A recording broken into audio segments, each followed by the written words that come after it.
Okay, let's get started. Okay. So I think you probably recall me having said before that if it looks really kind of twisted and gruesome, it's German. And this is really the exemplar of our pieces for that. This is the Isenheim Altarpiece. It is a very large work. We can see it's made of oil on wood. Um, You'll probably notice down the center of the main image of the crucifixion, we have this line, and that's because this altarpiece opens up not once but twice. So this panel moves this way, this panel moves this way, and there's a whole different image under there.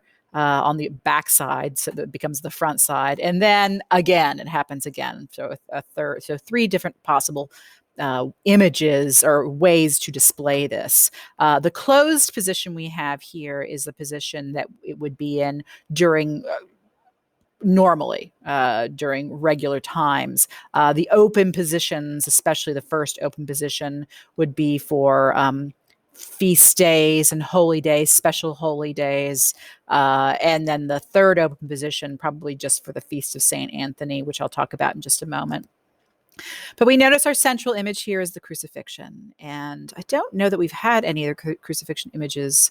Have we? I can't recall. I don't think that we have had any other crucifixion images. This might be our first crucifixion image, but it is a gory one. So Christ's body is ravaged by what appears to be some kind of rash. And not only that, but we can see all of the ribs.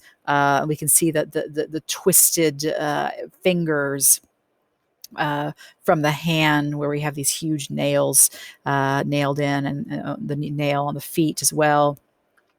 On either side, we have an image of Saint Sebastian and Saint Anthony. Saint Sebastian, here's your hint. If you ever see an image of a guy full of arrows, that's Saint Sebastian. Most of the saints that were martyred have, kind of symbols attached to them of their martyrdom. So the lowest panel is an entombment of Christ, definitely an entombment, not a questionable entombment like with the Da Pontormo piece, but definitely entombment. Here still we see Christ's body just heavy and welted, and then the people obviously in agony down here, just as they were up here. So let's get into this a little bit more. So why would the artist Grunwald depict Christ this way? It's very unusual, and it is, but there's a very specific reason. It's because this particular altarpiece was made for a church, which was attached to a hospital run by priests, the Order of Saint Anthony, Antonite monks and priests, the Order of Saint Anthony. And this hospital specialized in the treatment of a disease called ergotism, which was a horrible skin disease, caused hallucinations, and attacked the central nervous system. Interestingly, another name for this disease is St. Anthony's fire, because St. Anthony, whom you see okay up here, spent some time in torment in the desert. We'll get to that image a little bit later. So there's some nice coincidences and crossovers here. So, well, why would you want to put Christ in this image of the skin disease?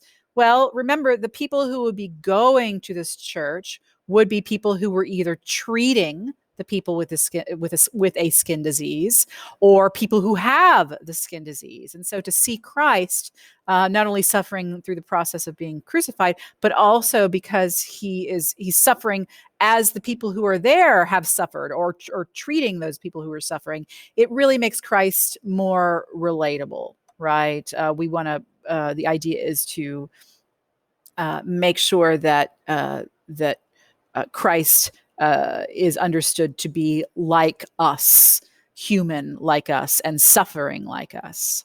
Okay. So here is the open position. very happy scenes, right? Mostly concentrating on, well, two of which, three kind of concentrating on Mary and one on Christ, but still the entombment remains down there. We can't forget that. So this would be an Annunciation scene. That, of course, would be the angel Gabriel. It's very different from our other Annunciation triptych from the Marode altarpiece. Here we have a nativity scene, Mary holding the Christ child. And here we have a heavenly orchestra, playing music in celebration of that. And here we have it's some kind of, there's the tomb and Christ has come out of the tomb, but it almost looks also like transfiguration, not just resurrection, but transfiguration kind of rolled into one. This is the trippiest image. I love it. It looks like an LSD an LSD trip thing. And again, the particular uh the hallucinogen that LSD is created from is from the same strain of fungus that causes this disease. So there's some really great coincidences there. It looks like a Pink Floyd album cover or something like that. So it's really wonderful. This is the third position. This is the so we have it. I don't really know who these folks are, but they're whole priests and of some sort. Here we have a Last Supper. That's obvious. But here we have the torment of Saint Anthony, and we'll get a better look at that in just a second. I'm going to show you a video very quickly that shows you how the altarpiece opens. That was right there. It's fine. It's not a particularly exciting video, so let's just get to, here we go. There's a lot of dead time in the video. Let's get to it. Here we go. Swooping down. All right, so there's the closed position, the normal position. Open position 1. Open position 2. Right? Let's see how that worked again. Let's think over here. Don't know why it takes so long to come around again. There we go.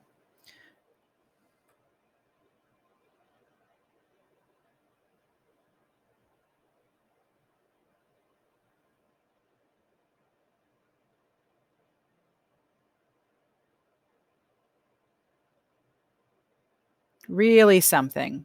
Okay. All right, so back to this. All right, I just wanted to show you some just amazing details because this is such a vivid, visceral piece. So yeah, his hands, this lamb at the foot of the crucifixion scene who's been cut and is bleeding into the cup. Why would that be happening? Well, because Christ is understood to be the Lamb of God. This, of course, is taking place over Passover too, right? That's when the crucifixion takes place, but or in that time, and the lamb is bleeding into the cup because the cup is the Eucharistic cup is the blood of Christ. And here we have some great images of the torment of Saint Anthony. It's just wonderful stuff to look at, just really engaging. Here's our entombment. Look at the gashes in his feet, right? What I want to say, so this is done during the Renaissance. Obviously, the style that we see here is not the style that we saw from most of the Renaissance painters, right? It's not Mannerist, and it's not typically a Renaissance kind of humanistic style. It's something else. So the Germans don't adopt that kind of formal classicism until a little bit later. So they still have their own styles here. And it really tends to be more medieval in its fantasy and its imagery and its kind of goriness, its wonderful goriness. Okay. Oh boy. Holy cow. That is vicious. Look at that blood dripping. Look at that nail through the hand, right? All of this is supposed to shock and engage, right? And it does that. Beautiful image here. Wonderful Christ rising here.